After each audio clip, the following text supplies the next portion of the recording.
So we are in ICU. This is a patient who has got a peri-inflammatory carcinoma, which was involving the pancreas as well.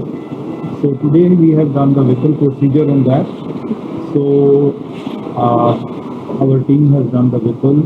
Me along with my associate professor, with two of our senior registrars, we have done it. And just the patient has been shifted in the ICU. It's now 2:20. So after the operation, I'm visiting this patient now. Patient is stable. He has got 300 ml of urine output. The patient is conscious. She is receiving 9 liters of oxygen. With all these oxygen, she is having 100% of saturation, and the BP is 95/65 and pulse is 67%. The patient is stable up till now. There are no signs and symptoms of bleeding in these patients.